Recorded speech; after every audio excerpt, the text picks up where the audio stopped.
Don't start no shit, won't be no shit. What's up, everybody? What's up? Welcome to Dork Trek. We are not reviewing any episodes of DS9. We're not reviewing any films. We're not having a 250-second episode celebration.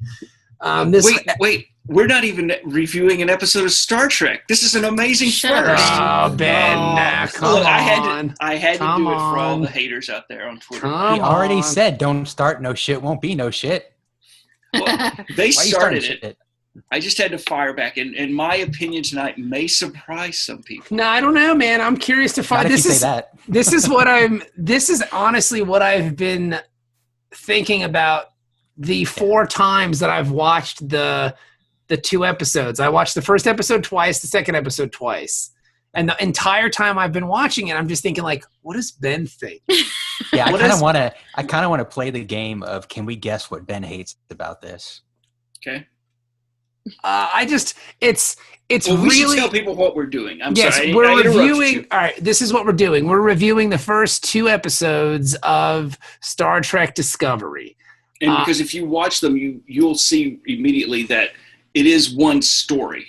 Yes. Those 2 episodes are critical to watch as I think as one unit. I agree. It is kind of like Farpoint. It's kind of like, I forget this title of the baseball one for for DS9. Emissary. Yeah, it's got that vibe to it where you have to watch both of them to get the whole full story. Has every Star Trek except for the original series and the animated series had a 2-part? Yeah. Well, no, it wasn't a 2-part beginning. It was a 2-hour beginning, like a feature-length beginning, and then it was filmed in a way that you could then later cut it into 2 equal halves for syndication. But all of them, because Enterprise was a 2-parter, essentially, right? Uh-huh. Yes. I know Voyager was. Yep. Broken Bow was Enterprise. Voyager was Caretaker. Yes. Yeah. I remember Broken Bow because it had Debo Klingon, which was my favorite thing in the whole wide world. Like, get shot with a space shotgun. Yeah, Debo Klingon is awesome. What was that? What? Life support to full. That was a weird noise. All right. Might be our new air conditioning. Yeah. Oh, weird. Okay, that was intense as shit. You guys must be cold as a motherfucker. Yeah. It literally sounded like someone hit a sound effect and like just like we were being whisked away to space. Yeah. We talked about putting a curtain up so that you couldn't hear it, but we didn't get to do that before this week's show. Yeah, so sorry. No, it's okay. It was just kind of I thought Ben hit a sound effect button or something. I wasn't sure what that was. In my opinion, like you're like a Star Trek Jim Cramer or something. But yeah, so I didn't know the entire time I watched the episode. I just kept thinking, what does Ben think about all this? Like, how is Ben taking all this stuff? And the episode opens simply enough with Michael, Lieutenant Commander. She's just Commander. Well, I mean, it opens actually with the Klingons. That's right. It does open with the Klingons. That's right. Giving his speech. Yes. Which my only criticism of this, so let me just go ahead and get this out right off the top. I don't like the Klingon costumes, and I think the Klingon makeup, I mean, I get that you can take a different direction. I know that Gene's vision of the Klingons was more like what the movies Klingons were than what the original series were, but budgets, whatever. Mm-hmm. And I'm fine with that. Aliens adapt and evolve. As long as it's got the feel of whatever. So you've got the ridges, you've got whatever. For the Dork Trek canon folks out there, they now have an extra set of nostrils. Yes, which is weird. So they have to, if they have extra sets of nostrils, they have to have 2 sets of balls. I mean, yeah. 4 balls, 2 dicks. That may be a season 2 revelation. I took that as like, hey, they're really paying attention to what we're doing on Dork Trek. Like, yes, like that's what I took that came directly from some of my phone conversations with Brian Fuller. Brian Fuller, who is still credited with producer credit and writing the episode. Right. Creator also, I think. Yeah, creator. Yeah, like he gets a lot of props in this thing. This is the first live-action Trek that has nothing to do with Rick Berman, since the last episode of the original series, Turnabout and True. That's crazy. So he's not even an EP on it? He's nothing to do. He has nothing to do with this new series. Interesting. Once the Jar Jar Abrams trick took off, this I will. But I don't like the costumes, and I think the makeup is going to be very difficult to maintain. But you can story-wise. But the cool part about this is, I will agree with you that the costumes were kind of the costumes for the Klingons were kind of awkward. Mm-hmm.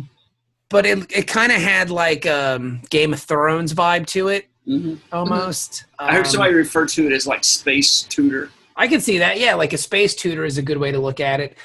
But the cool part about the Klingon makeup is it seems like it almost changes by Klingon, which is kind of neat. Like it looked like different houses and different groups of Klingons had different makeup. Yeah. They almost seem more like the orcs from Lord of the Rings. That's exactly the what I orcs thought. all kind of look differently, and they all had that kind of fucked up, genetic defect look to them.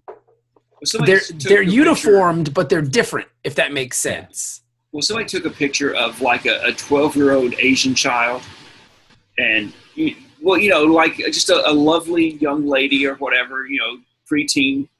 And Ben, what kind of website where is this going? And then they put a picture. Was it Molly? It was Molly, wasn't it? Of an old, fraggly looking guy from Peru in the mountains, who's had a rough life, and he's worked the fields, and he's been out in the sun his whole life, and he looked very, just the rugged face and everything. He's no teeth, and they put the two pictures together, and they said, if you were an alien, do you see the similarities in these two species, of these two creatures, and how different they look? And it's just like, why couldn't that be with the Klingons? And there's going to be differences. There's diversity in the Klingons. To be honest, I was kind of disappointed by the Klingons, because I was kind of hoping that this would be like a secret sect that kind of gets wiped out over the course of Discovery. And that's why the real Klingons that we've always seen. Yeah. Yeah, and I was thinking when they call the 24 houses to come, that the other Klingons spoilers. Would look, if you haven't watched it yet, spoilers. I was kind of hoping that they would look kind of like the blackface Klingons and the Klingons that we know from the movies and from TNG. That kind of stuff. Yeah, but if you look at the Klingons from all of Trek, I mean, any series, they all look different. Like the original. Look at the Klingons from the motion picture. Yeah. So I mean, like the Klingons look is kind of. I was just kind of hoping they would bring it all together. You know what I mean? Yeah, I hear you. And Enterprise kind of did that. Enterprise had an episode where they explained why there's the two different kinds of Klingons that we've seen. Yeah. Some people hate it and say it's campy. Somebody was saying, because there's an episode where a modern Klingon travels back to the past and has to disguise himself, and they don't recognize, the Enterprise folks or the Starfleet guys with him don't recognize the old school Klingons. And it's just like, we don't talk about that. And one of the things was, somebody said what they should have done is when they went to the past, the modern day Klingon should have suddenly looked like the old fashioned Klingons. Yeah. And then when they came back to the present, he should have looked like his normal ridgy self. That was Michael Dorn, right? So, I mean, he would have just been Michael Dorn walking around. Yeah. They don't have to make him blackface. Well, they would have, just to prove a point. They kind of, it's like, what? But I did enjoy like the manner of the Klingon speaking, and like the fact that he was speaking in Klingon. I like the Klingon, the fact that they used Klingon, from what I could tell, mostly accurate Klingon.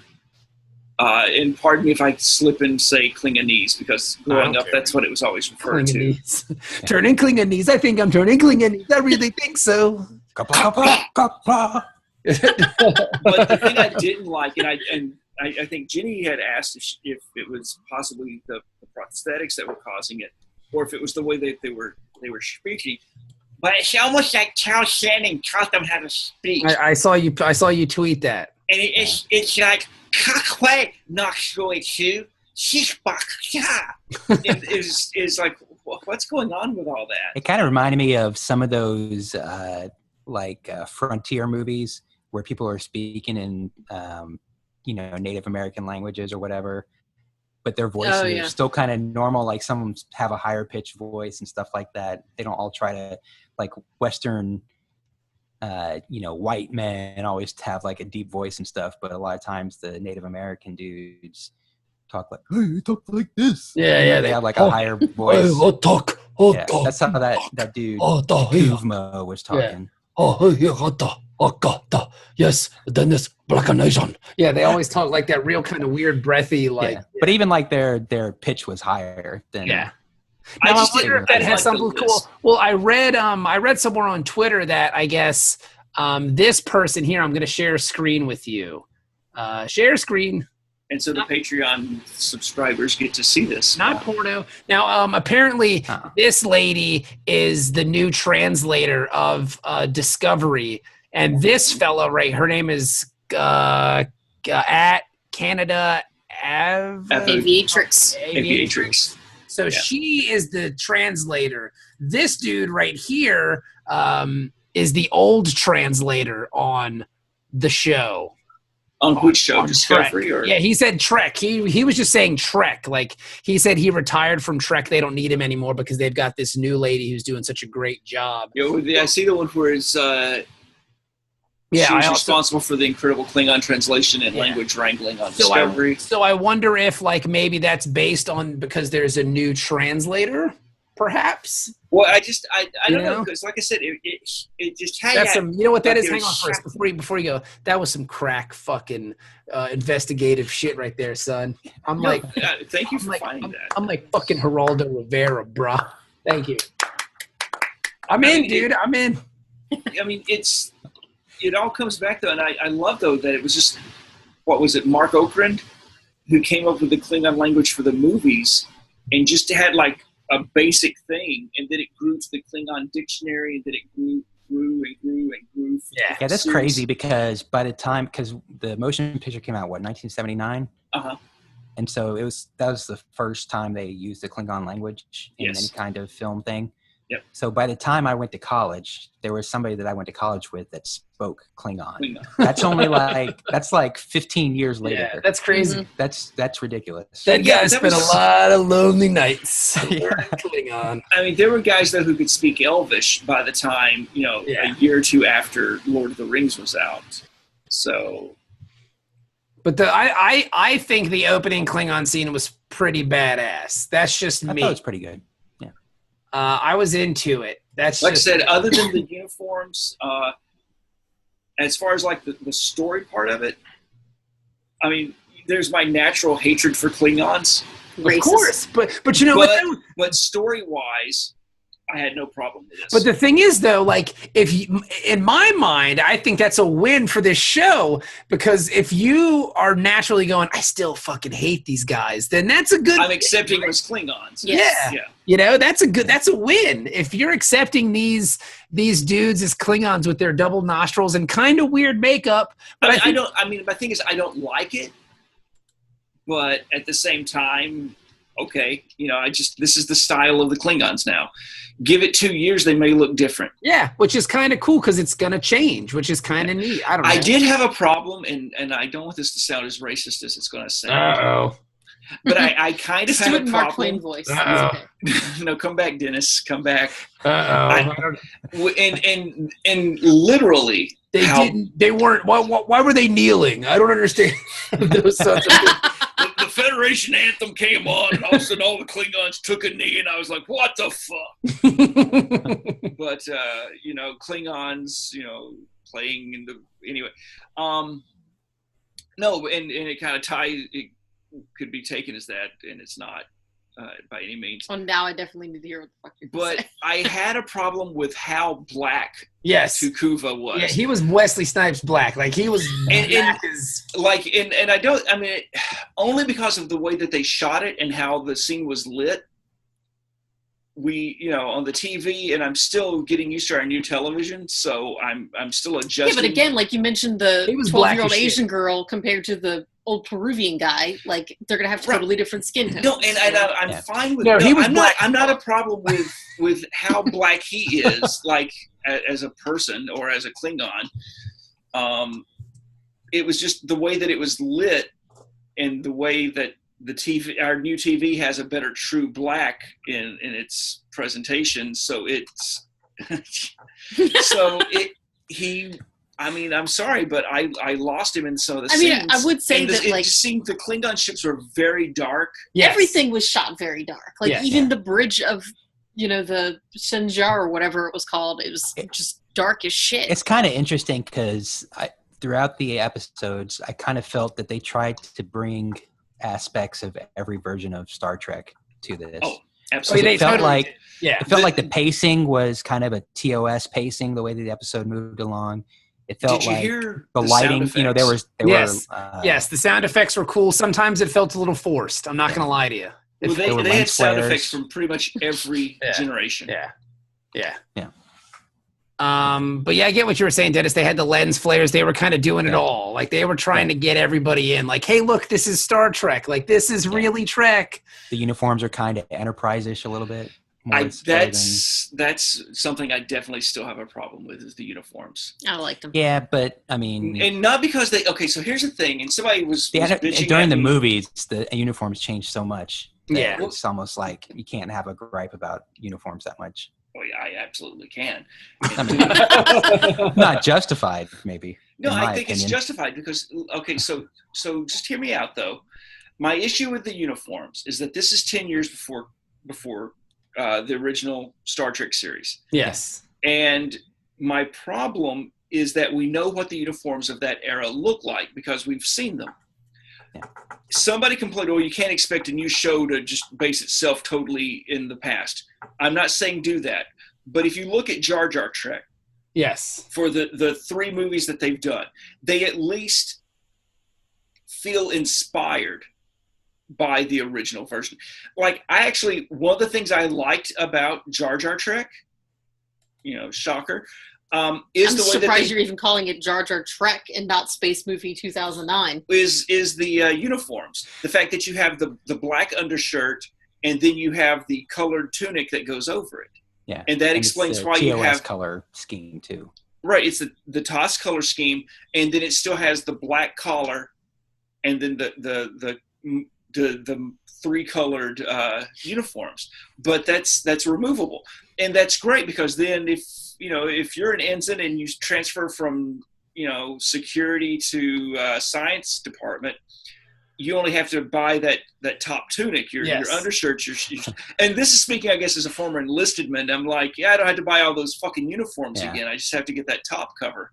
Although with the Discovery uniforms, like, I guess the lining of it is different colored. I guess that's supposed to be what branch they belong to. The metal trim, is your branch. So maybe that's like there's like they use electricity or something to change the color of it. So if you're like, okay, now I'm working operations, then you just hit a switch and it changes. See, but I didn't like. Don't they just replicate new? We've had the 3 colors on every on pretty much everything except the movies. Exactly.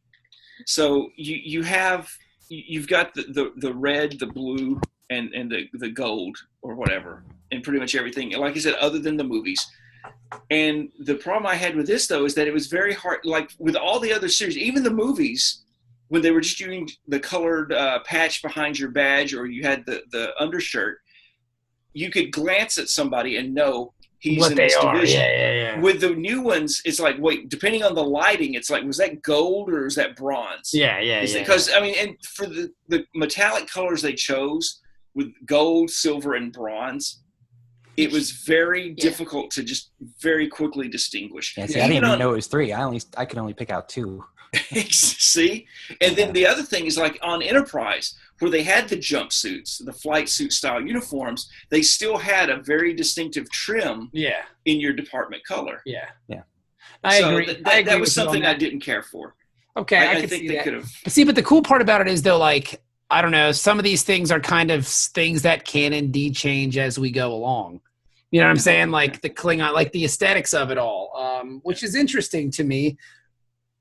But I mean, like, overall, it's just kind of, I don't know. It's interesting. It's an interesting show.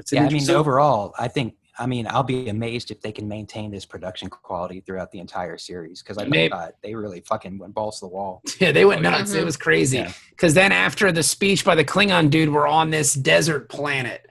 Yeah. And we see Michael and the captain kind of walking together then they're just wandering around, and there's this looming storm on the horizon, and they're having this conversation about this race of aliens that I guess there was some kind of accident and their water dried up, and these people are going to die, and they want to save them without violating the Prime Directive. And I was like, cool. They refer to it as General Order 1. Very beginning of Into Darkness, kind of, you know. Dude, I forgot all about that movie. It's where they had to restart, or they had to stop the volcano from exploding. Yeah. Okay. Yeah, but I think this was a little more, what's the word I'm looking for? Low key, because it's just two people. Yeah.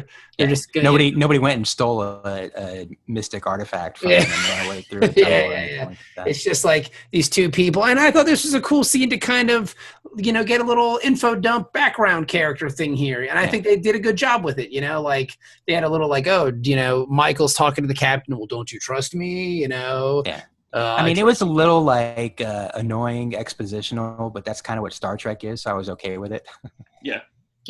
I didn't like, though, I mean, just the look and feel of it, though, felt so much like something out of the Star Wars universe. Yeah, I definitely felt like the they were costumes, Tatooine or something. like if one of them had pulled up their goggles and they'd been Rey, I would have... Yeah, there was definitely that vibe going on, too, but I mean, you know... I don't know. What do you want? I mean, Star Wars can't have everything, and they just took all that shit from John Carter of Mars anyway. So fuck them. You know what I'm saying? You know, that's all Princess of Mars. That's all Princess of Mars, baby. That whole job. It's a realistic set. At least it's not the Planet Hell, you know, backdrop. Yeah. It felt like they were actually in the desert.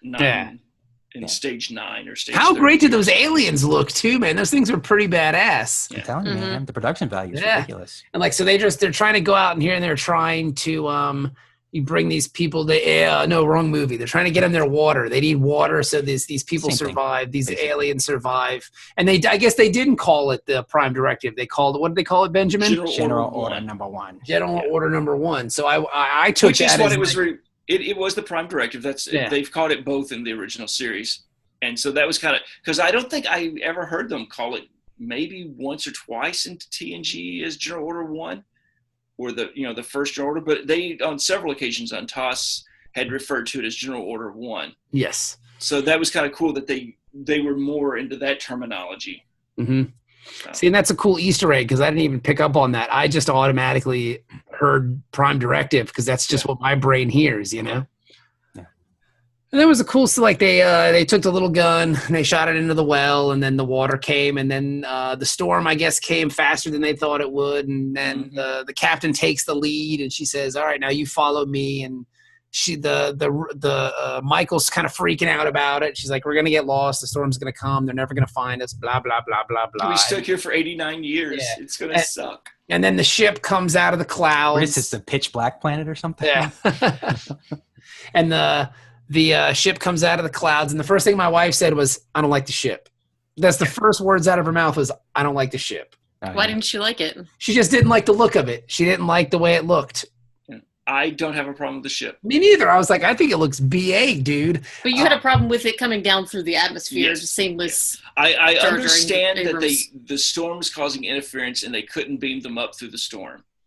Right? That was some problems. Yeah. I just don't think that you would have to come completely out of the cloud cover. So but it's a really cool visual. Like that's why they did. That's the utility of it, basically. Yeah, it's just there because you go, oh shit, this is a TV show, son. I did like though that there are reaction control thrusters firing on the other side. I don't know if you noticed that twice that you've seen it, but as it comes down, there's actually like propelled like flames, reaction control, like breaking from fire retro rockets. I generally don't like how the ships will come down into the atmosphere, because I kind of agree with you. Like they're built to be in space. They're going to stay in space. But the way that they did that, I thought it really made sense, and it didn't bother me. If it's going to have to come into space or come into the atmosphere, at least show that it's not like its natural state, and you've got to do something extra. And at least there's no flight controls on it. You know, it didn't have wings or ailerons or anything like that. No, so it's all reaction. Yeah. And at least make it go through an 89-year storm so it looks totally BA. Because it broke through and you're like, oh, that really is the main thing. Yeah. Yeah. Now, so here's my thing in that same scene, though. Not so much badass. And I actually told Jenny that, in my opinion, it was probably one of the corniest things I had seen in Trek in a long time. Mm-hmm. But the way that she signaled the ship. Yes. That, was all this walking that she had done was that she had used her footprints, and why she had told Michael to stay next to her so that, when they walked and she wouldn't get lost, but it was so that they could mark out the giant Starfleet Delta shield. Mm-hmm. I thought it was great. I was just like, okay, it was one of those things where it's like, okay, that's corny as hell. I love it. I agree. I'm not going to lie to you. I was like, because, it was well within Prime Directive General Order 1 restrictions, because you can't see it from the ground. Yeah. Right? So these people haven't developed flight yet. They're not going to see it. And even if they do develop flight, they're not going to see it because the storm's coming. And so in the next hour, this is all going to get erased. And it's like I forget the lines down in Peru that you can only see from the air or whatever. The Nazca lines. The Nazca lines. This is like a temporary version of that. Yeah. That the ship is just scanning the planet. And it's like, oh, there's the captain. I thought it was cool. And again, visually looked cool. Yeah. Because the ship pulls out of the atmosphere, or they're pulling out of the clouds, and you just see the Star Trek shield, and you're like, okay, I know what I'm watching. This is pretty fucking sweet, Because you hadn't seen anybody in uniform yet. They were covered in they look like fucking Laurence Olivier and whatever that movie is there that I can't. Lawrence of Arabia. And they just fly out of the atmosphere. It looked fucking cool as shit. And then we go through the music and the thing, yada yada yada. So, which Ben, I know you don't like the song. I thought it was okay. Okay, so the beginning of it was like the first few seconds of it were Trek AF. Yeah, okay? Yeah, totally. It was just like, it screamed Trek. I mean, it was basically the original series theme almost. But then as it went into its orchestration, and again, this is just like Congo drums were the thing of the 1960s. So this is the thing now. It just seemed very like a weird combination of Game of Thrones and Fringe. Yeah, I got more of a Bond vibe. Once you said the Bond thing, I started seeing that. Well, that was you put that theme over the top of a James Bond opening sequence. Yeah. When there's the different weird trippy shit going on. There's and naked lady. Women. Well, that was the only thing. Well, there was. We don't know if the chick that we see in that scene was naked or not. You only see her from the shoulders up. She could be completely nude. You don't know.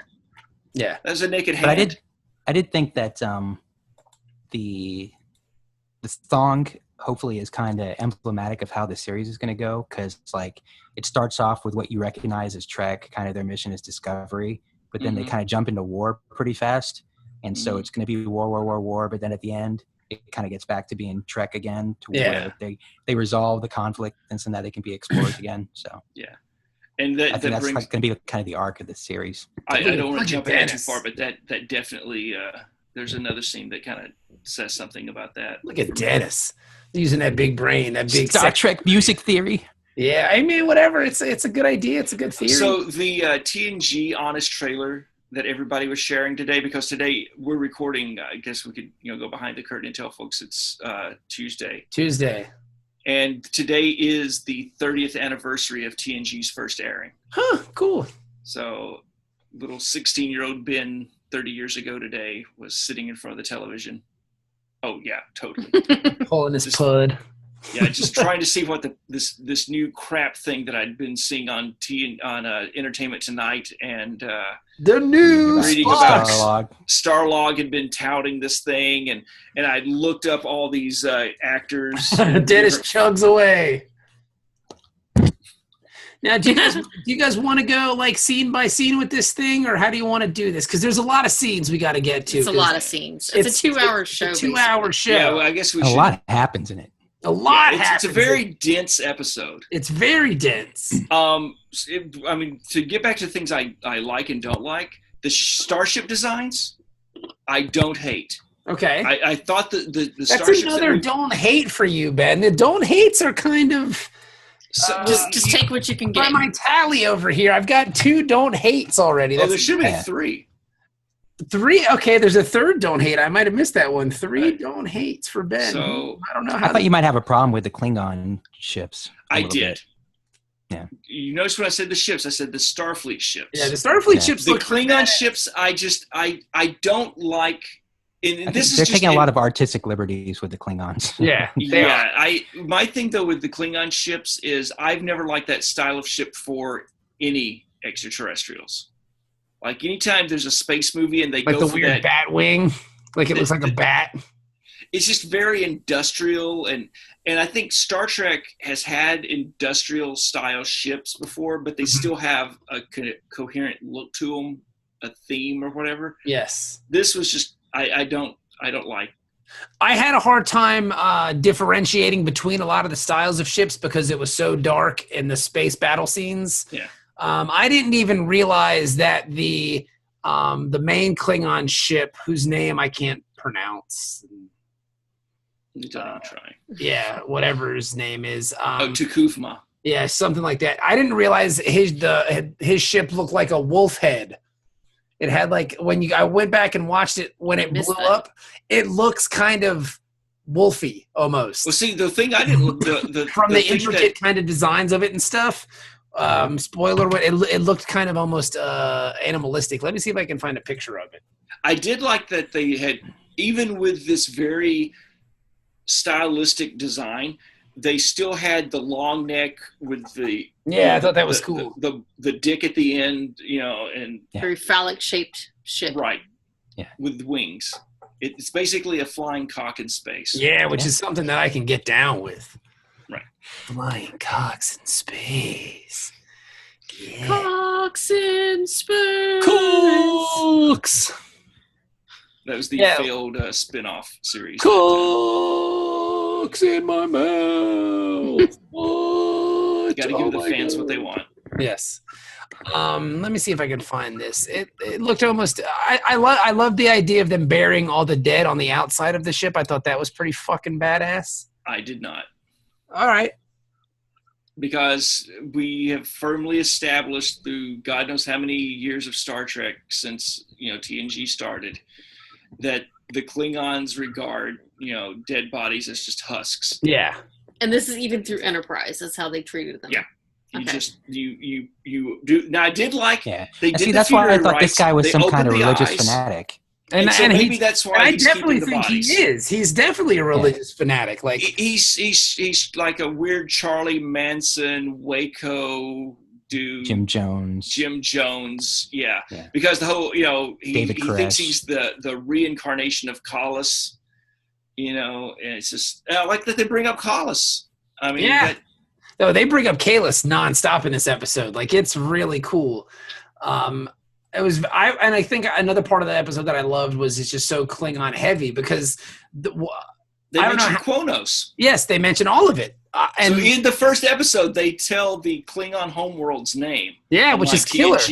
But because if you think about one of my problems with the JJ Trek is there's not really any Klingons around. I always thought that was a big kind of blunder on his part because they're so tied to that era of Star Trek. Not to bring them up is kind of dumb. So the fact that this is a very Klingon-centric episode for me was just like, yeah, dude, this is fucking awesome. And the fact that they were kind of referencing some of the TNG era Klingon stuff was also very cool.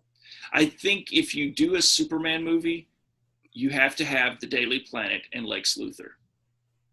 If you do a Batman movie, you have to have Alfred and the Joker.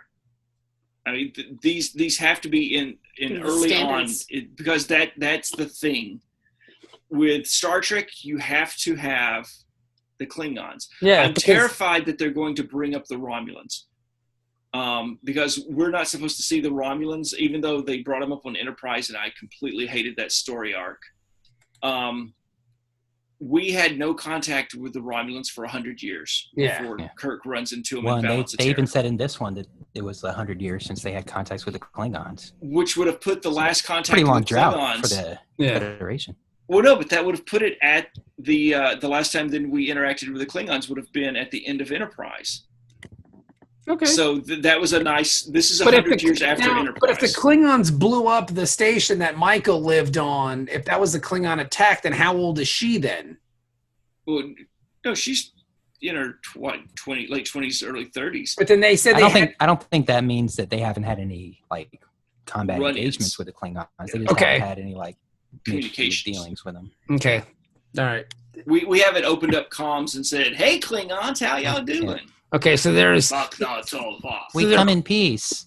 So there's that was triggered. Cool. I was into that. I thought that was cool. Hey, she's gonna say it. She's gonna say it. Watch. Here it comes. I thought that was awesome because I mean, like, it goes kind of to the whole idea that this guy is like kind of a crazy person. He's kind of like a religious fanatic, you know. Yeah.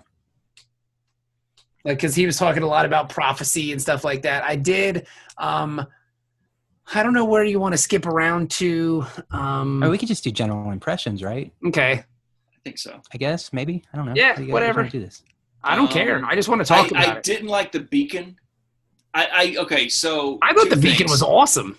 The light, though, like, why have light? Well, it take light so long to get back to anywhere. That was my thing. When Sarek shows up and says, "I don't know what you're doing out there, but you know, there's another star. Maybe do you have something to do with all the scientists being excited about a new star in the sky?" And it's like, how the fuck do you know about this? Now, it's going to be 1,000 years. I imagine they have much better sensors than we do now, but you know, just the laws of physics. Like light's only going to travel at the speed of light, so you're not going to see it sooner than that. No, this was special warp light. Warp light. Yeah, the Klingons have warp light. It's faster than average light. The science of it, okay, I get that, but visually, it looked cool. It was pretty cool. Yeah, like it looked. Somebody tweeted, badass. "Leave it to the Klingons to weaponize lens flare." Yeah, right. They totally did. I mean, they fucked some shit up. They had to mute it. Like it was crazy. Yeah. This light is too loud. Turn down the light. Turn down the light. Somebody mute the light. Come on, Spider-Man, turn out the dark. Well, the fact, though, that they had the filters on the screen at maximum. Yes. And it was still blinding you. Yes. And it's like, okay. I enjoyed that. I enjoyed the beacon. I thought a big error for me was the fact that they didn't kill the guy that refused to light the beacon. Yeah. Yeah. They should have killed him right they're off like, the you've bat. dishonored yourself. Or they should have done turn the back on him. Yes, they should have killed him. I mean, because he didn't believe in the prophecies of this dude. So why is he there? Of Klingon blackface. So why is he there? And then second off, like, you don't believe in any of this stuff? What do you think? You got to kill him. He's brought dishonor to his family. He's dead. They should have killed him right on the spot. If they had killed him, he was the brother of the guy that died. Maybe that's the reason why he was there, though. Like he just went there because his brother made him go. I don't know. Like, man, fuck this bullshit. I don't want to light no beacon. I was into it though. They should have killed him. They should have killed him. I thought that was a mistake. That would have been more Klingon-ish. Yeah, she would have been totally Klingon-ish. You don't disrespect the. Or at least give him a smack upside the head. Nah, you just fucking just run right through him. Well, yeah, but then you got the albino Klingon coming up doing the G. Gordon Liddy. I love the albino Klingon. I loved how he introduced himself. He is son of none. I was like, that's awesome. Like that was. I don't come from any house. Yeah, I thought that was unbelievable. I was super amped about that. It would have been cool if he was the albino from DS9. Yeah. Have we got to that yet on DS9? Yeah, we did. Yeah, where Dax went with them with the old Klingon dudes. Okay, I lost track of where we were. You never know. You never know. I don't think they made it clear that guy was a Klingon or not. He was just kind of the albino. What, the albino dude? Yeah, was he a Klingon? Oh, yeah. He's a Klingon, yeah. He's totally a Klingon. Yeah. All right. Yeah. And that got mentioned in a few places that they were questioning if could this possibly be the albino from DS9? Could be. No. I love that guy. I thought he was all like just his intro, Son of None. I was like, that's fucking badass. Yeah. See, my thing is like, it's like, okay, dude, you got the job, but when I said you're going to be, light the torch, I meant the actual torch, not your hand. No, my hand is a torch. That was cool though, man. It looks. I'm the human. I'm the Klingon torch, baby. The human Klingon torch. Wait, what? I come in peace. Triggered. You have no honor. You have no honor. Yeah, but the first episode was it was very dense. Like Dennis said, there was a lot going on. Yeah. But you're building to this conflict. Like something's happening. You've got a Klingon vessel and a Starfleet vessel, kind of just in a standoff, just staring at each other. It was kind of cool that she goes out there in the jetpack and. It was very Iron Man. It looked very Iron Man to me, like the way everything. Or very motion picture too, when Spock goes out in the. Yeah, somebody had complained about that on the Star Trek forum after the show, and it was like, we never saw anything like this in Star Trek, and then everybody just jumped on the guy and was like, "Hey, fuck you, motherfucker! You don't know shit about shit." Did you not see Star Trek the motion picture? You're a fucking phony. It might have been the part where they fell asleep. Yeah. Well, see, he split his own wrist. Which time? But no, another thing I did like though, and to jump around a little bit back. Jump up, get down. When Michael does her log entry, she gives stardate 1207.3. Yeah, she breaks it down. It's a Sunday on Earth, May 11th of May 2256, and I thought that was great. So because the nerds can calibrate their calendars. Everybody, right. So they're using original series star dates and not Jar Jar Trek star dates. That's cool. That's a win, right? And so the other thing, prime timeline. Well, if you say so. The other thing, I'm still. I don't say so. That's what they say. Yeah, but Ben disagrees with they. He disagrees their show. With they. Let's keep going on the positives though. Sarek was there, man. He was cool with the earliest star date in original series was 12:15. Okay. So this is 12:07, which is earlier than the earliest star date. But I will give them all kinds of leeway with the star dates as long as they're following the same pattern, and it's before the oldest one that we ever saw. Okay. And so it was one of those things for me who used to record these fucking things on audio tape and then review the logs later. Yes. It was very interesting to have that little snap in my head that when she says stardate 1207.3, you're like, wait, that's only 4 numbers and it's very low. There's that click in your head that this isn't normal. This isn't the standard 41923.4. Yeah. There's not a bunch of gibberish. I gotta say, how much does it cost for Patreon to get the video podcast? $10. $10. Everybody should do it for 1 month just to see Jenny. Jenny gives a very physical performance that most people aren't aware of. Sometimes when Ben starts talking too much, she leans over for her drink that I know is booze, and she's like, "Oh my god!" I wish it was. It's right over there. I'm just trying to see if I could use the Force to bring over that bottle of rum with me right now. Wrong show. I'm wearing a Star Trek. I'm wearing a Star Wars shirt. Whatever, man. It's my bedtime shirt. It's my sleepy time shirt. Well, it goes both ways. No, I would say at this point in my life, strangely enough, I like Trek more than Wars. What? Yeah, that's crazy. This is crazy. I like Trek more. They're pretty equal in my life. I like Trek more than Wars because I watch a lot more Trek than I watch Star Wars now. I mean, I watch original series every Saturday on MeTV. I watch DS9 once a week. You gotta get Sophie to start watching Clone Wars, man. She's not into it. Some of it's too scary for her. She's not into it. Well, she's definitely not gonna make it through the last season then. Yeah.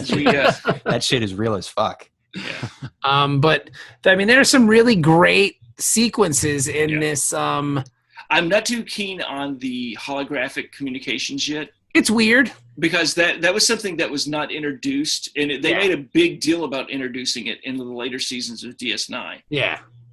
I do like, though, that it's not perfect. Yes, which is kind of cool. It's obviously, this is some Star Wars style holograms. Yeah. Like it's a prototype of the Yeah. holograms or something. Yeah. And It's projected. These are the only ones they have, and they all get destroyed in these 2 episodes. Yeah, you never see it again. And that's what And Tupac shows up eventually. Hopefully we'll get holographic Tupac. Now, was the Admiral Anthony... How do you want it? Does he really fucking look like Anthony Michael Hall?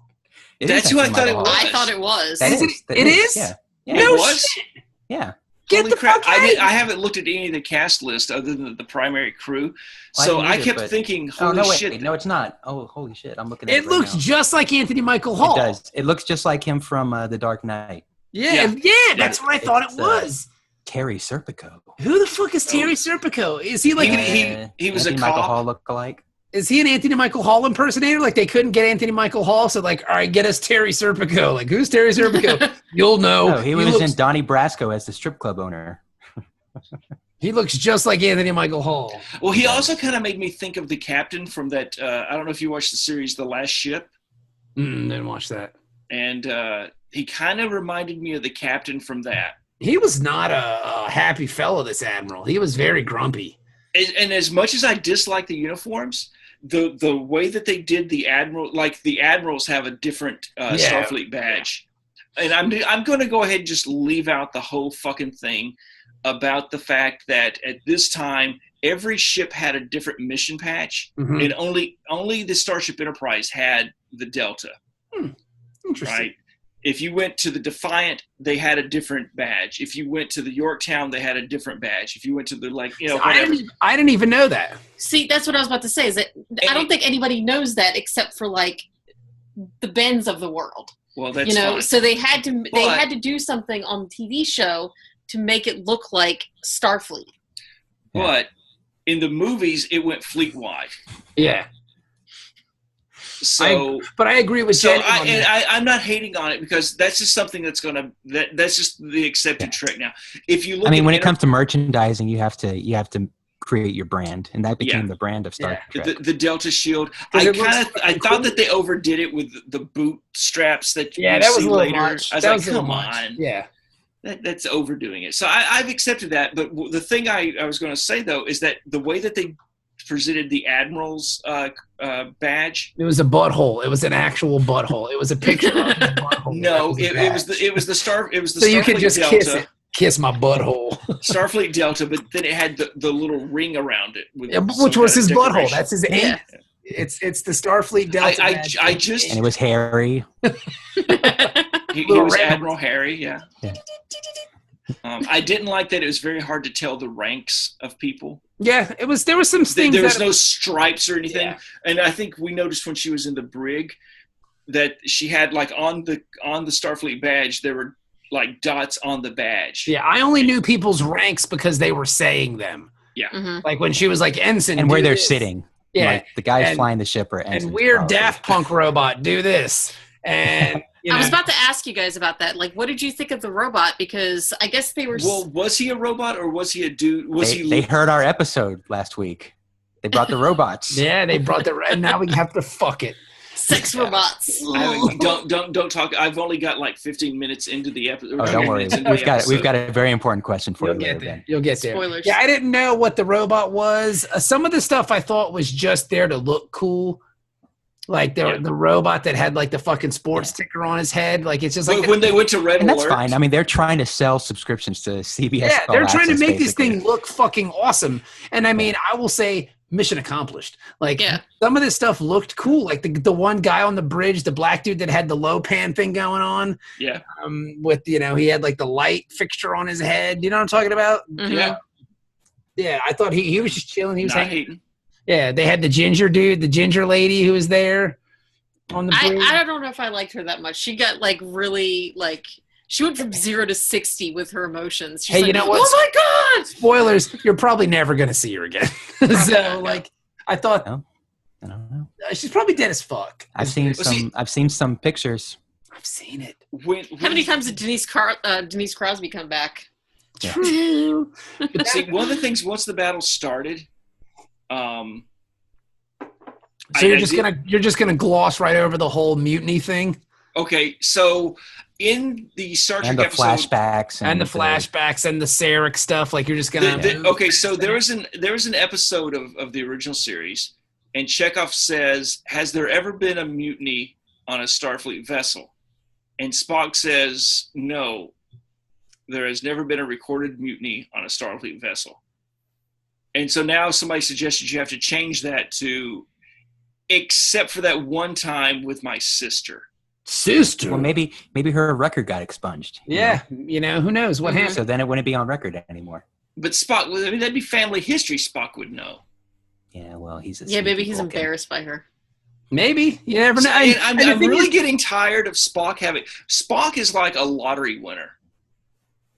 Fucking relatives are just coming out of the woodwork and just be like, "Oh yeah, I'm Spock's adopted Well, how many sister." stepmoms have you got to have? I'm Spock's auntie. When your Vulcan dad loves banging human women, then I mean, you're going to have a new stepmom every 60 years. Sarek does have that human fever. I mean, and that was the one thing that, like, okay, so Michael is human, but she was raised on Vulcan. There was an attack and her parents were killed, and Sarek took her in. Okay, all right.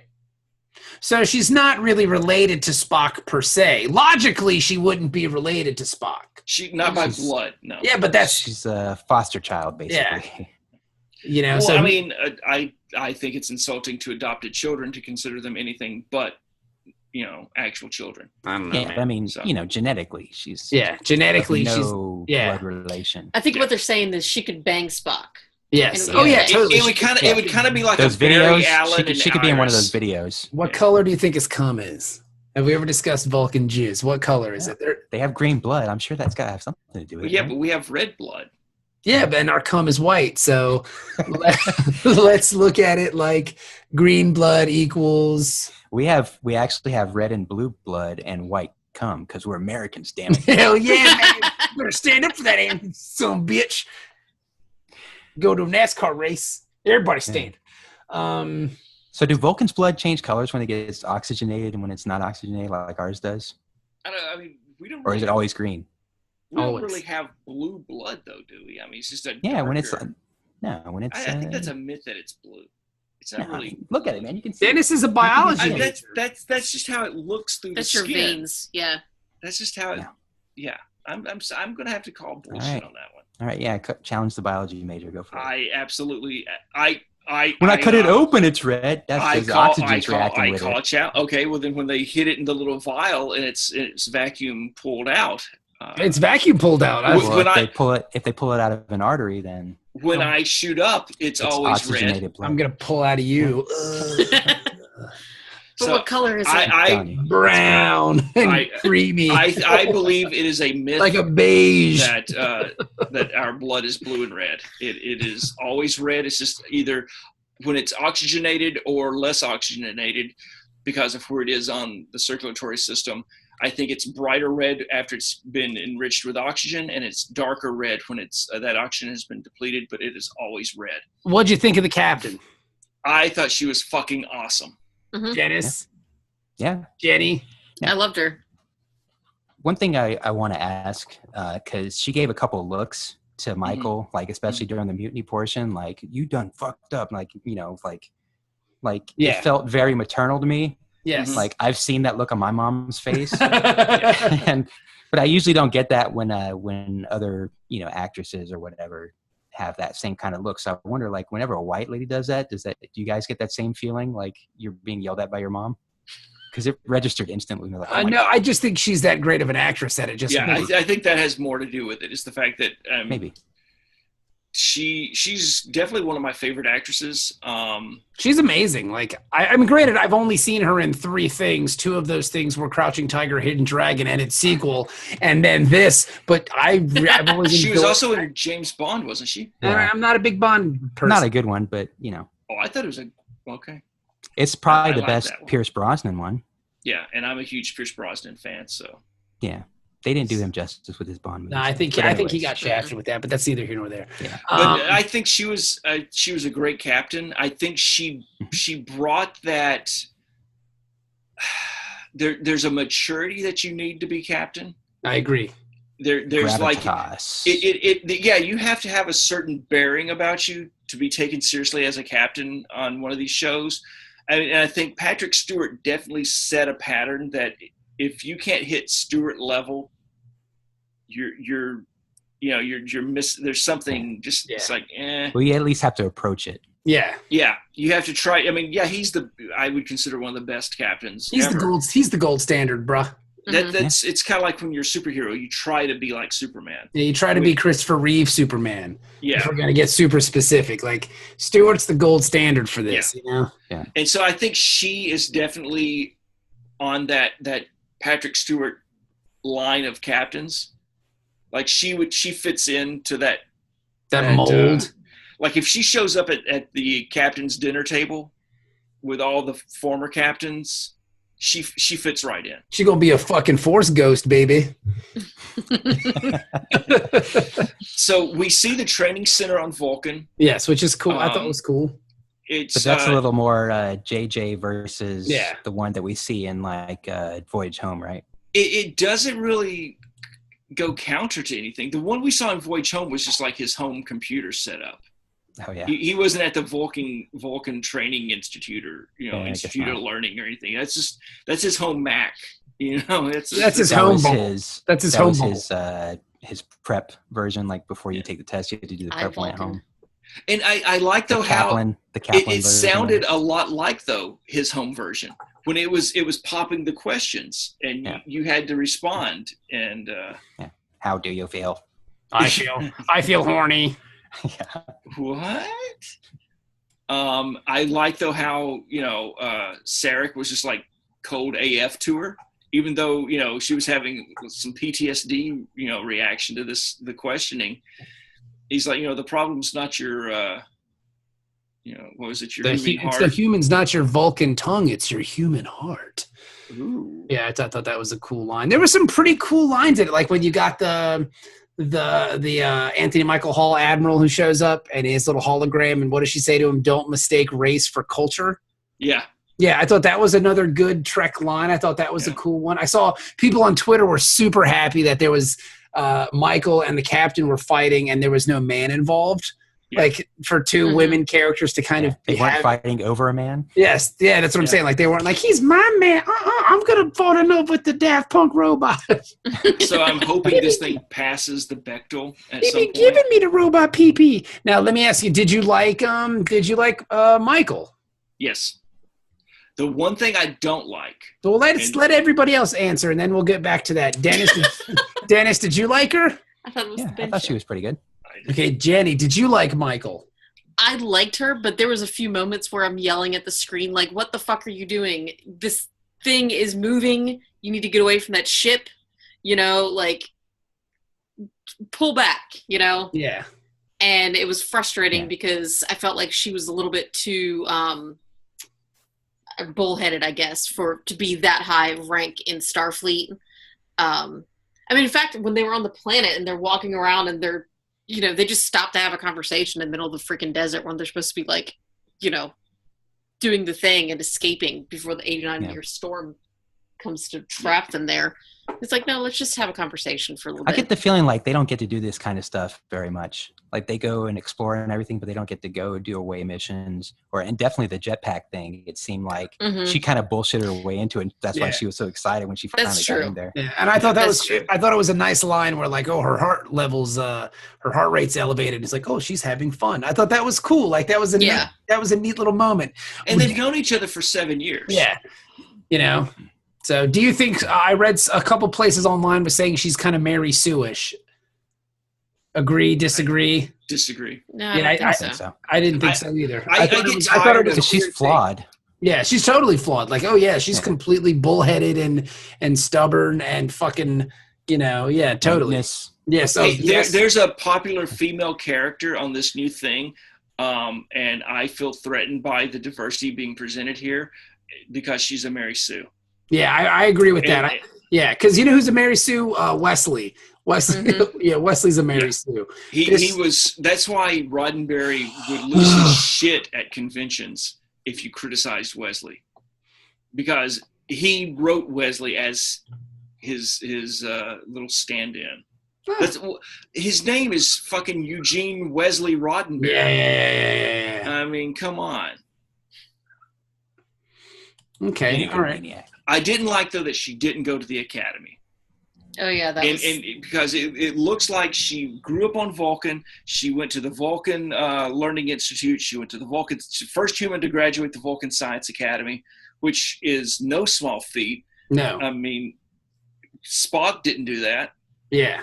You know, and he is a Vulcan. Well, I thought it was cool, though, that when they had the flashback about it, she was kind of bitching about having to do this. Like, she was not interested in being in Starfleet. Yeah. Right, but that's the thing is he brought her to, you know, Ambassador Spock brings her to the Shinzu and just says, hey, you know, this captain that I know and respect, she's going to mentor you now on, you know, being in Starfleet. And it's like, that's not how it works. I don't get, you know, maybe, but I mean, Ambassador Haley doesn't get to bring some kid from, you know, out of town to the Navy and say, yeah, he's gonna mentor you now, kid. It's a Vulcan exchange program. Yeah, it's Vulcan, and you're talking. It's fucking Sarek, dude. It's not like it's just some guy.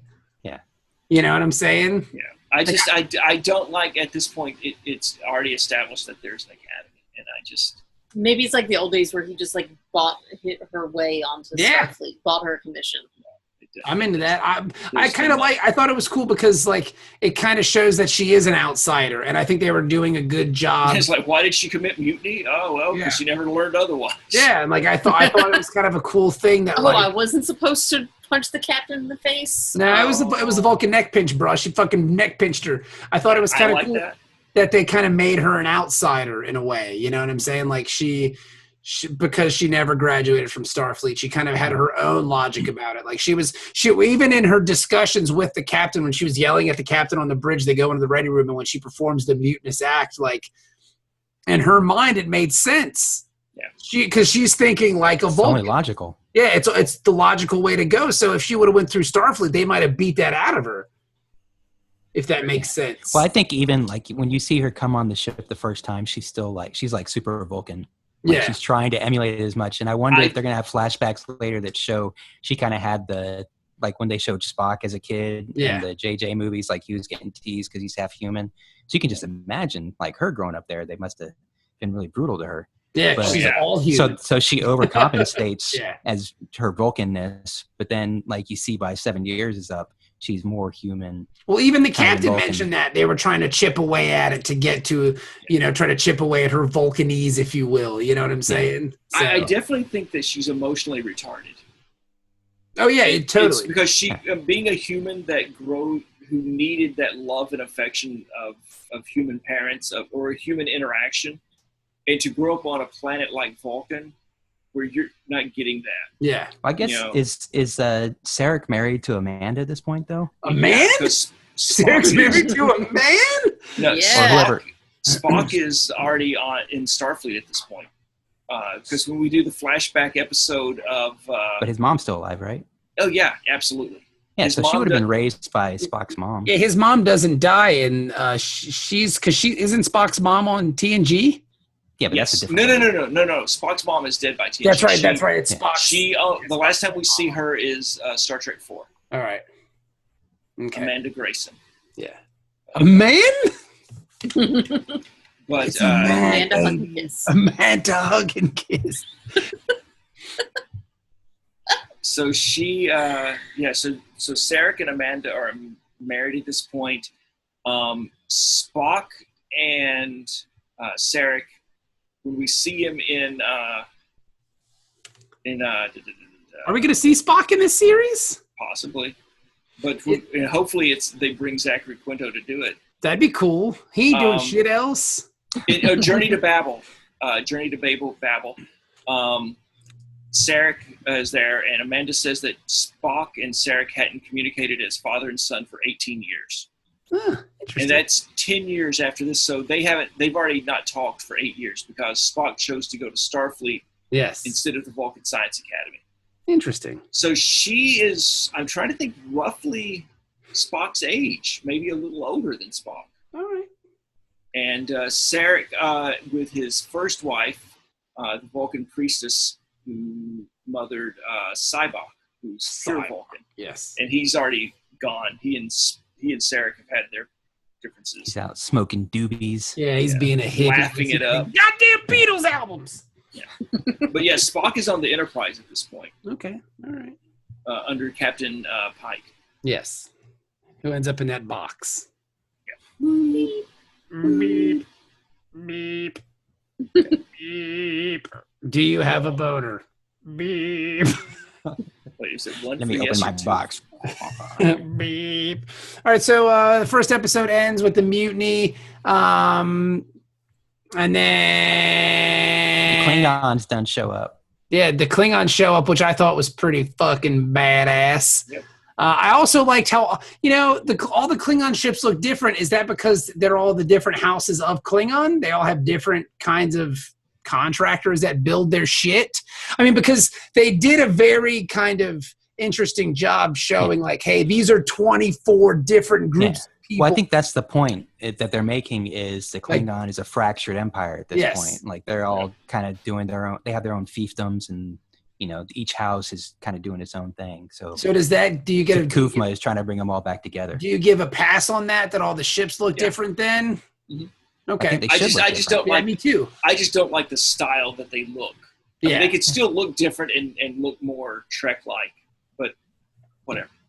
As far as them looking different, I have no problem with that. I got a very ancient Egypt vibe, almost like a Stargate vibe from some of it, if that makes sense. I can see that. I think that was more to do because of the sarcophagus, don't you think? The sarcophagus. Yeah. The sarcophagus. All the runes on the outside of the ship. Yeah, I dug the runes on the outside. I thought it was kind of neat because it played into the fact that this guy is like a crazy fucking Kahless worshiping maniac dude. When I saw the beacon, and when she triggered the beacon and it started all the parts moving and it went into its light up mode, I thought it looked more Romulan inspired than Klingon inspired. Okay. Just because of the very wing-like look to it. And then it's kind of a motif. With the second episode is just a lot of battle. Lock her up. It's a lot of battle, and it's fast-paced, and it looks fucking great. I will say that it's a little dark, much like Pacific Rim. It's a little dark for me. Maybe I got to adjust some settings on my television to lighten it up a touch. But, I mean, it looks fucking phenomenal.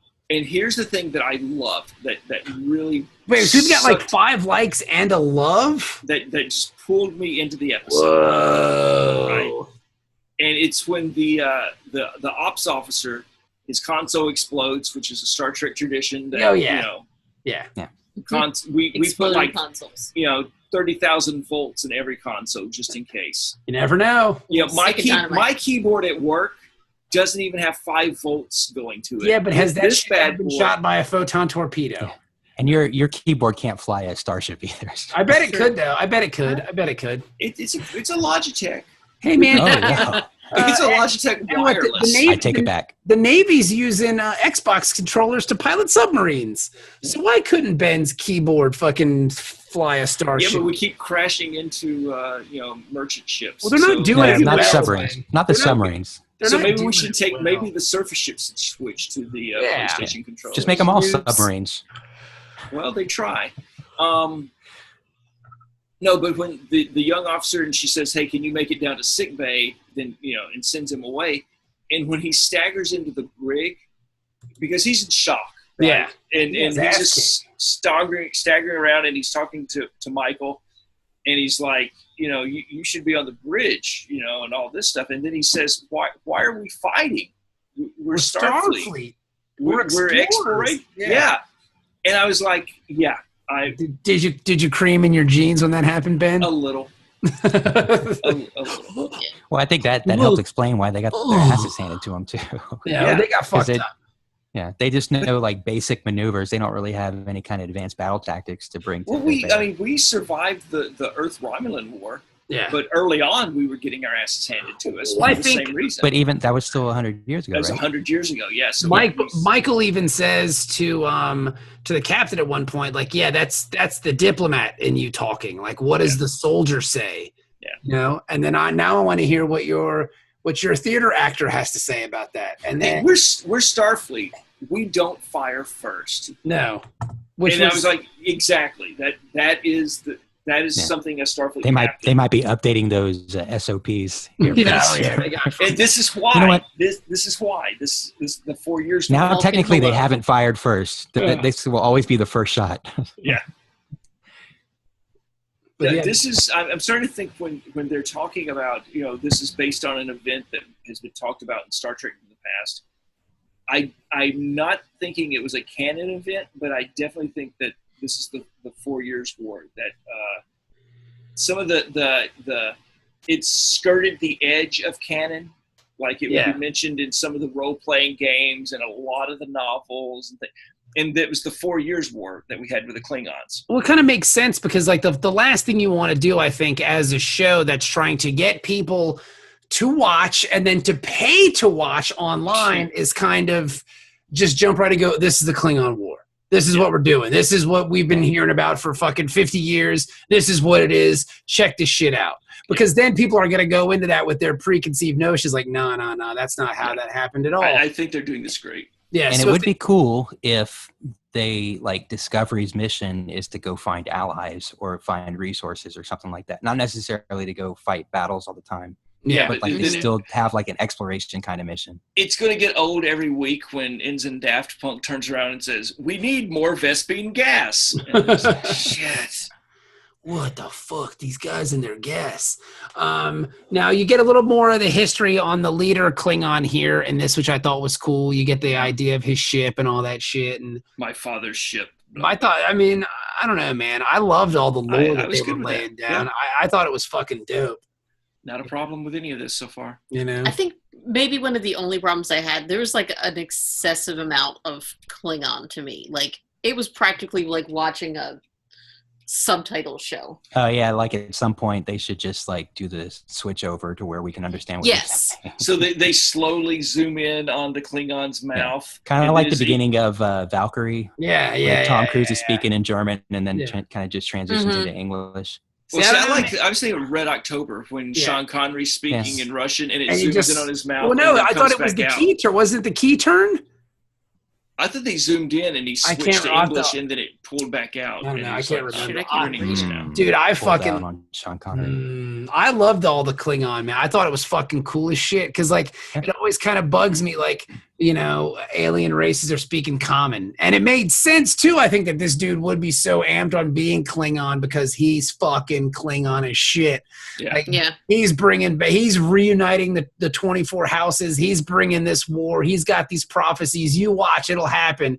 And like when they say they come in peace, he was like, oh shit, it's on now. And I mean, it was perfect. I thought it was amazing. Like he speaks English. He speaks common. He can't do it. He just ain't doing it. He just didn't want to. I get it. Yeah, I mean that like I said, that was probably my only complaint with it was that you actually have to watch the episode. There was a lot of Klingon. Yeah. If I want to read the fucking Klingon story, I'll get a fucking book.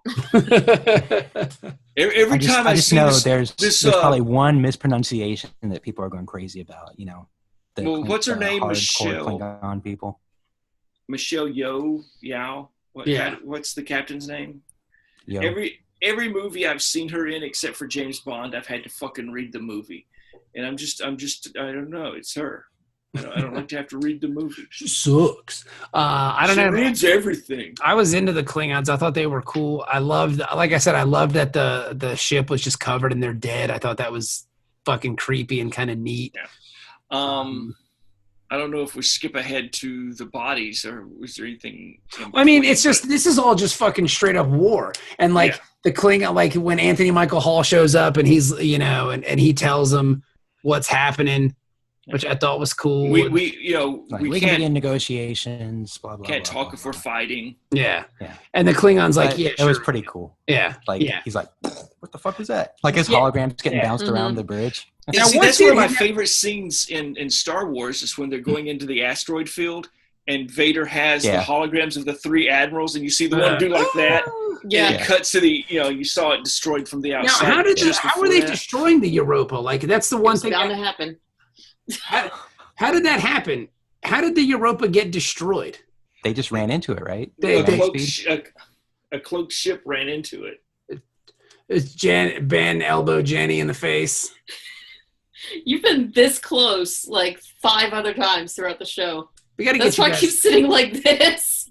Are you okay, Jenny? Yeah, I'm fine. I'm fine. You're mad at me, Jenny. Oh, yeah. You're gonna hurt me. Now Jenny's Oh, moved yeah. off camera, so she won't Yeah. get fucking bowed. I don't want to get smacked in the face.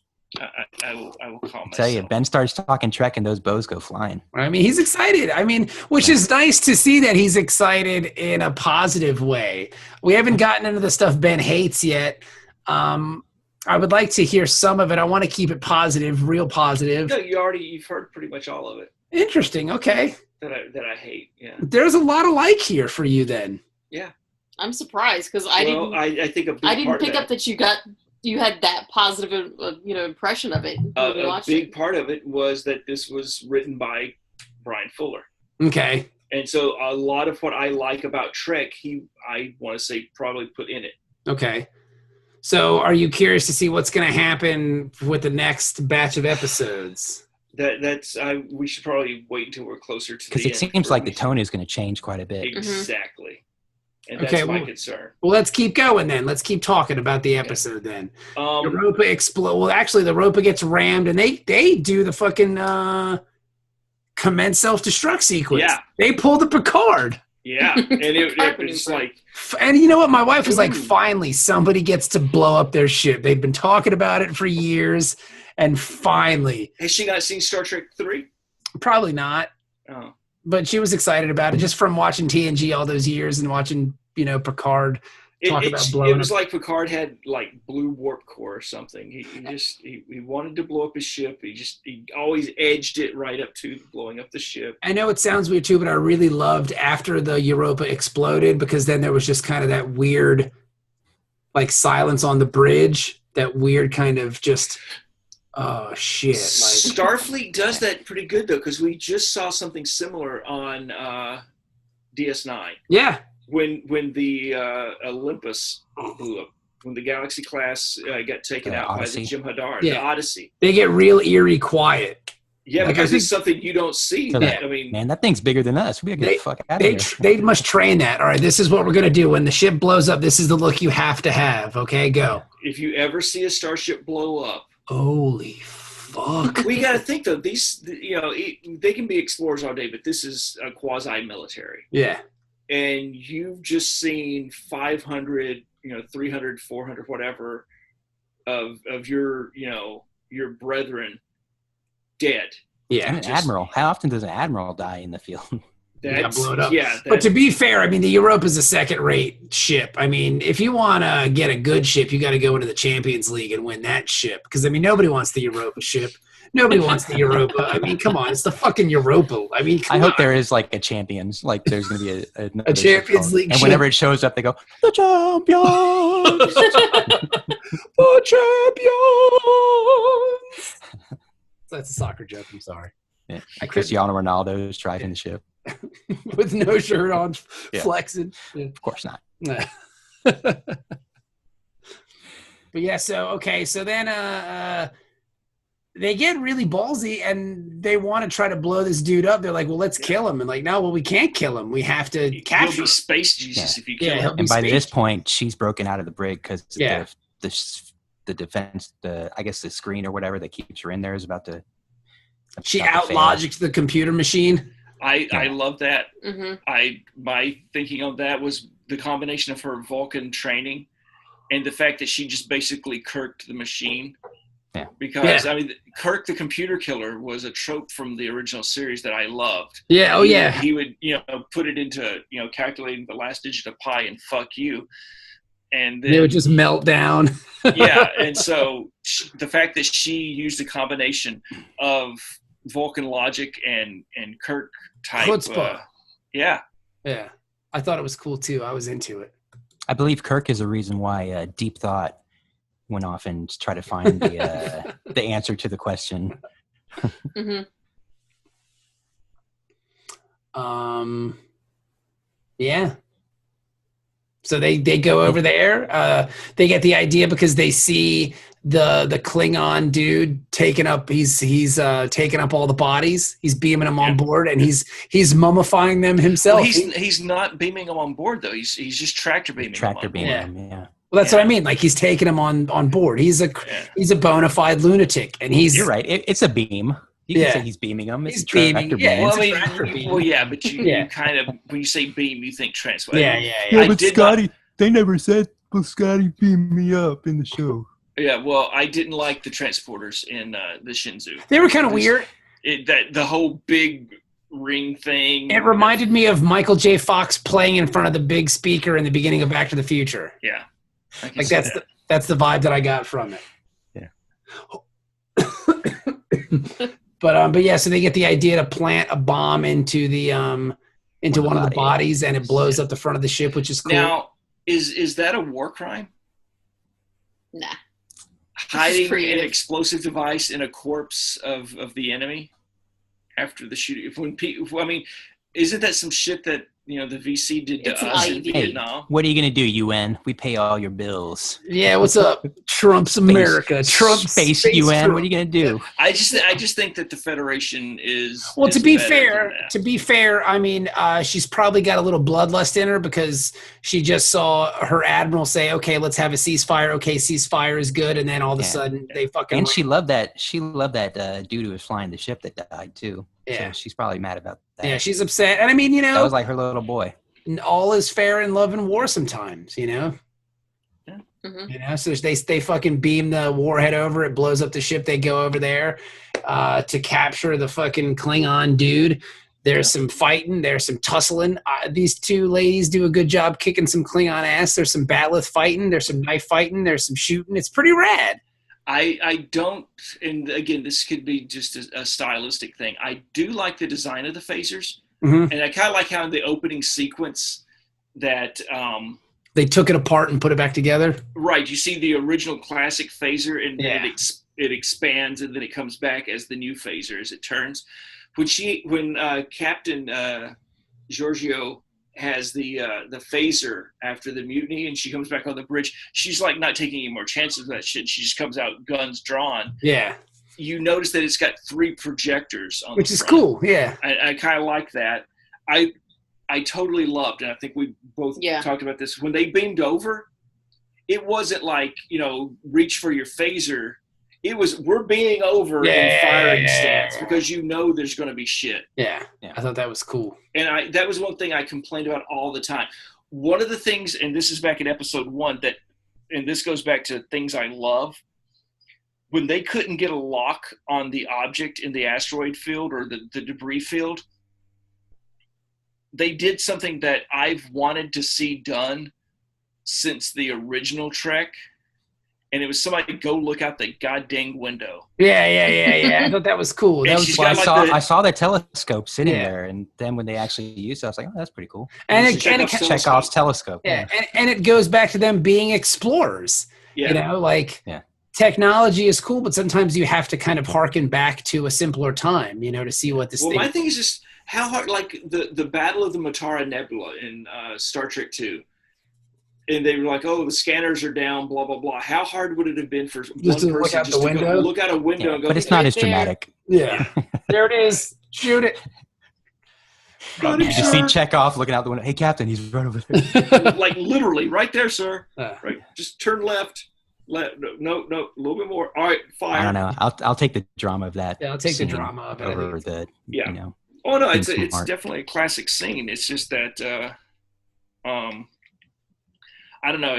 I've always wanted somebody to look out the freaking window as part of you finally got it in Discovery, right? Yeah. Again, Brian takes my calls, and thank you, Brian.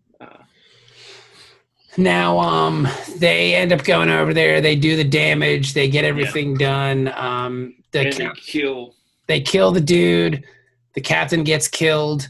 Yeah.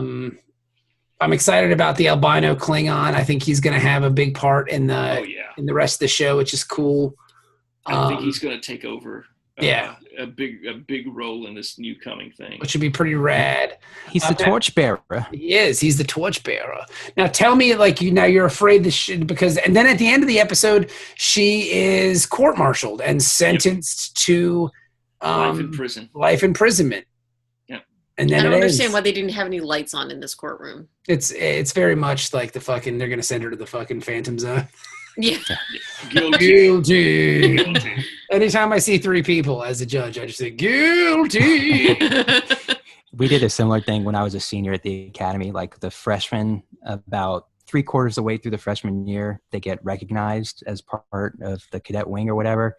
And so recognition, it used to be like a week long, but by the time I was a senior, it was basically 24 hours. But like in the middle of the night, we would bring them all one by one into the room. we had robes over our head, and so they couldn't see our faces and stuff. And we would tell them all the dirt they did, and then say, "Guilty, you are not going to be recognized." Guilty. Yeah. And then it ends, and that's it. Yeah. And then now so preview. Yeah. I gotta say, I'm excited for the next few episodes coming up. Like, I felt like this was kind of a prequel to set up, or a prologue or something to set up the rest of the season. And I thought they did a really good job of making it, making me want to see more and see what's coming up next. Like, even though it's going to be totally different, it's a totally new ship, new crew and everything. New captain, yeah. Yeah. And that's where we get to the parts that I don't like. I feel like I want to see the trek that would have happened on this ship.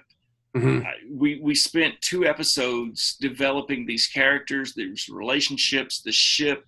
But I think some of them are going to come along, like the Saru. He's going to be there. Saru's coming along. I know that much. The redheaded lady's going to be there. The redheaded lady might be there. Yeah. But I thought it was kind of cool because you're gonna see, like, I mean, Michael's a fucking.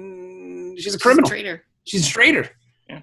How is she going to be treated on these ships? She started the Klingon War. That's killed so many it's people. Actually kind of interesting because they're bringing her on. The captain's bringing her on as a consultant apparently or something. Yeah. But is that how Mudd is going to be brought in too?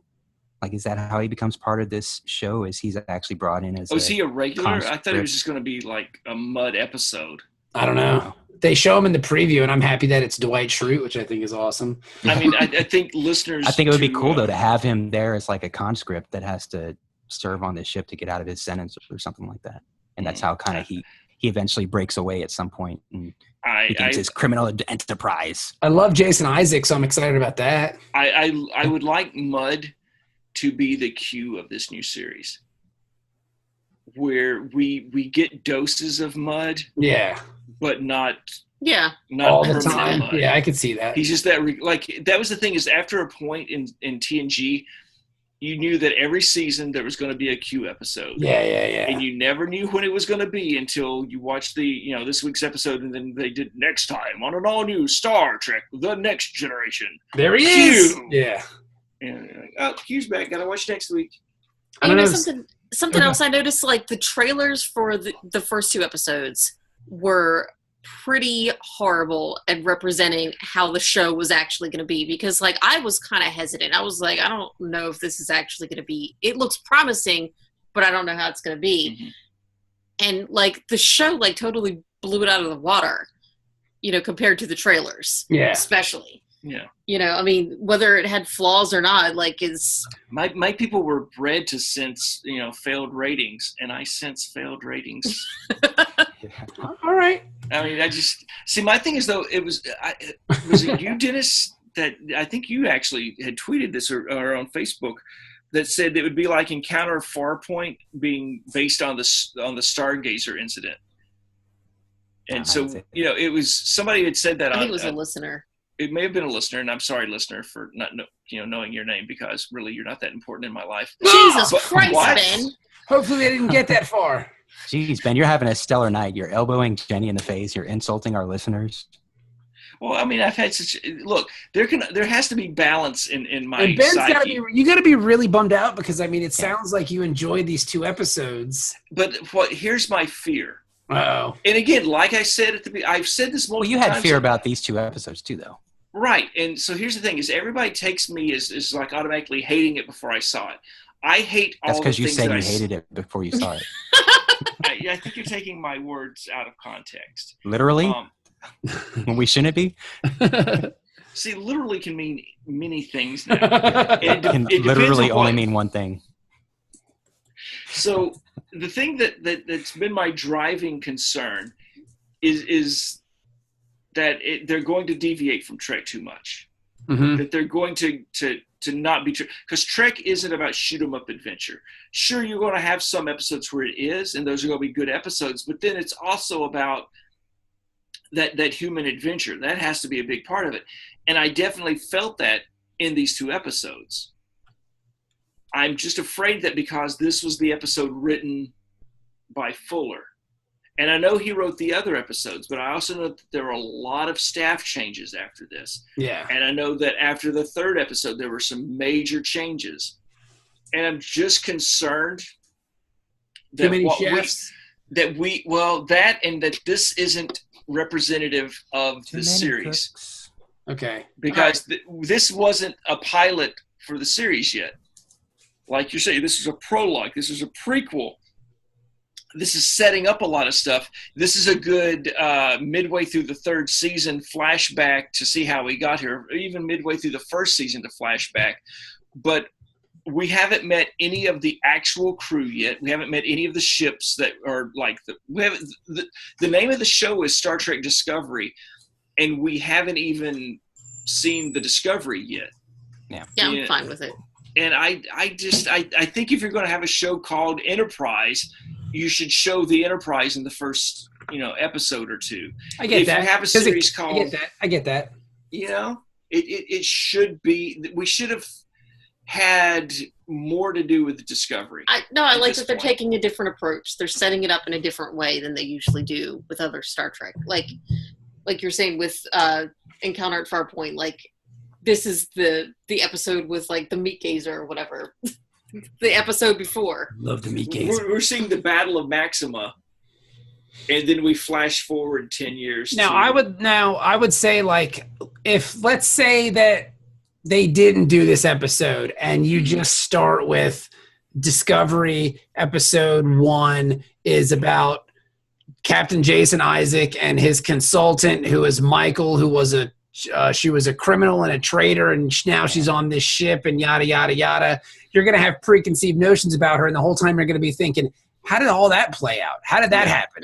Because they could have done, I guess they could have done like in DS9, because that starts off with Wolf 359, basically, right. And then jumps forward, 3 years or whatever it is to when he's on the station. So they could have done something similar to that, maybe cut it down a little bit. But then I think you wouldn't have gotten any of the Klingon backstory, which I think is kind of unique for Star Trek too, where we get a lot of insight into how the other non-Federation people, their point of view. Yeah, I think I normally hate that, but I did not hate it here. Yeah, they were telling 2 stories here at once, and I think that you're going to need to know both of those kind of backstories to get to. I where don't think you're they're going going to do it that much going forward, but.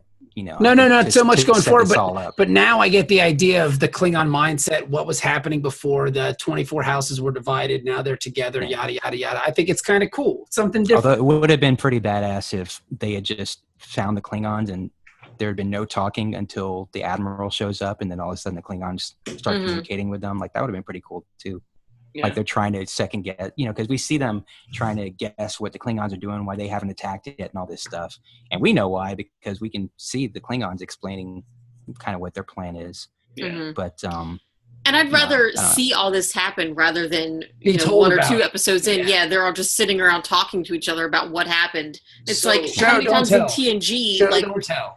Yeah, we're just like, why don't they show us that rather than tell us what happened? Yeah. So that's the episode I'd rather watch. Yeah. So here's my thing, and this is me giving a little bit of more thought to it, is that we've been told that the point of view character is going to be Michael Burnham. Yes. She's the star, and this is the first time there's a Star Trek. I thought it was ridiculous when I saw the thing online that's like, meet Star Trek's first black lead character. Yeah, and it's you're a bunch of morons. What happened to Avery? Yeah. But anyway, so it's told from her point of view and not the captain. William Shatner, Avery Brooks, Jean-Luc Picard, Patrick Stewart. These were the star of the show, and then there was the ensemble cast that supported them. But it's always been the captain's. It's always been the captain's show. Yes. And duck, Jenny, duck. He starts doing this, and I'm like, You got to bob and move. Wax on, wax off. He's landing a plane.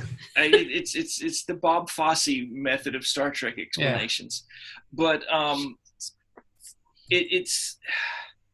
I think if we've met the central stars, because I noticed that Teach Me How to Dougie is on the next episode. Yes, he is. And so if he's on there, if Ginger Helmsman is on there, if Daft Punk, guy is on there, if we've met the main cast, then fine.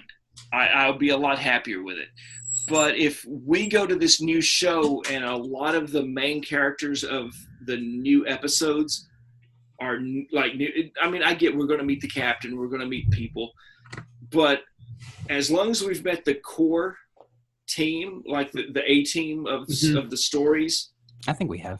I'll be I think fine. we have. I'll be fine with that part. Original series, I mean, the core is the three. It's Bones, Spock, and Kirk, and the rest of them just kind of filter in and out. I mean, there are episodes where, like, who fucking knows who's sitting at the helm? I don't know. Yeah. You know what I'm saying? So it's like, McGillicuddy. Maybe they're cutting it down for the sake of they're only doing 12 episodes. They don't need 9 people where they have to tell us an episode about this one, an episode. Maybe it's just going to be fucking Burnham and the fucking, the Scarecrow from Wizard of Oz is the science officer, Maybe that's going to be, that'll be it. Who fucking knows? It does look like the Scarecrow from the Batman animated series. Yes.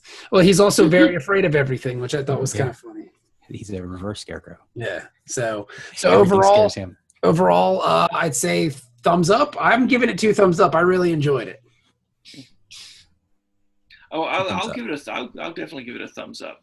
Like I said, the things that I didn't like were aesthetic things. The storytelling was fine. Okay, I was, and I kind of gathered that. Fine with the storytelling. Now, just the makeup choices, uniforms, things like that. The Starfleet ships, which is something I would normally like. I still am not happy with the Discovery design, but the ships that we saw in this episode looks cool. I was happy with. Now, let me ask you a question. Do you like it enough to pay for it? I really like the starship designs and the storytelling. Okay. Not even for 1 month? So not even for a month? Okay, so you're not going to... We signed up on the 1 week free trial. So. Okay, so you'll get the next episode too then. Okay. As long as, is there an episode next week? Yes, every Sunday at 8:30. Are they going to do that bullshit like Twin Peaks did where it's like, oh, we'll give you the first 4 episodes all at once, but then we don't give you another one for 4 weeks, which is how long these 4 episodes would have taken. I think it seemed like it's every Sunday. Now let me ask you this question too. Every Sunday. Do you think a lot of the hate from the episode is based on the paywall? Because that's my opinion. I think people who don't like the episode have a problem with the paywall. If you're still bitching about the paywall at this point, shut the fuck up. Yeah. We heard you. Yeah. And I think that's where a lot of the grumbling comes from. They're not raising the price tomorrow. The price has been established. Yeah. We've known about the price for over a year. I've seen some people say, well, they should do it the first season free and then move it behind the paywall. But that's like the opposite. That's almost even worse. They want to prove that they have an audience for it before they start selling it to advertisers. Yeah. So if people are willing to pay for it behind a paywall, then you can charge a higher rate. And I think it's funny that people complain about the paywall when how have you seen Star Trek for the last 30 years? You've paid money to go see a fucking movie. You know what I'm saying?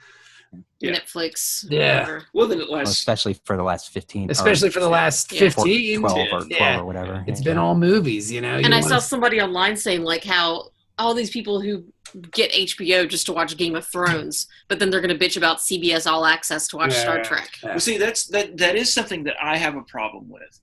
And I don't want to complain about the paywall so much as this fragmentation of streaming services. Because right now there's the trend of cutting. We cut the cable. We recently got rid of our dish, so we have the PlayStation. We use PlayStation View, which is like a third of the cost of what we were paying for dish for the channels that we liked on dish. Yeah. So, and actually, I think we have a better selection in some cases. Yeah, it's probably like half actually. I think. And our television is I'm saying if we got the core thing because I think we have a bigger package for the Major League Baseball package. But the smart TV, love it, and then the antenna. I mean, I don't feel like I've lost anything. And the shows that we normally DVR'd are available on Hulu. Yeah. So it's, because Jenny was the smart one who wrote down, it's like, well, what do we watch every month? And so she started logging what we watched. And then it's like, okay, well, is there a source for that somewhere else? I think as a reaction to that now, we're going into this fragmentation period again where Hulu and Netflix are going to be put into jeopardy because CBS is going to have its streaming service, and then NBC is going to have its streaming service. Yeah. And then you're going to break this into an a la carte thing, and you're going to end up paying much, much more for these shows because CBS All Access isn't available on anything else. It's not like, oh, I can get all the shows on CBS All Access if I subscribe to this bloated package. But the thing that's going to save Netflix at least is its international distribution because there's no CBS All Access outside of North America. Yeah. And it's going to, a lot of it's going to be Netflix's original programming, which is, fucking top shelf. So I think eventually some of these shows are going to end up being in two places, if not more. They'll be in their home network's streaming service, but then a season or two later, they'll start appearing on Netflix or Hulu or whatever. I just don't understand why more channels don't do like what Stars and what was the other one? Showtime was the other. They catch up with Amazon. Yeah, like you just get it through another existing service. Like HBO does it that way. Yeah, exactly. Like pay a couple dollars more. Like it would save everybody some money because they wouldn't have to put the development into like building their own app, their own platform. Just raise the price a couple dollars on Hulu as an optional thing, and then. Well, Amazon's all about that, so they're probably going to be pitching that to everybody because they want to rule the world. So, well, and that's fine with me because as long as the price stays reasonable. All right. So that's outside of this because here's the thing though. Even with CBS All Access, I was tempted to keep it, and I may still keep it because one, there's two options because you get the commercials on this. I want people to be aware of that when you get All Access. The cheap version, $5.99 a month. Yeah, it's like Hulu. It's like Hulu, but then for $9.99 a month, no commercials. Yeah. So you have that choice.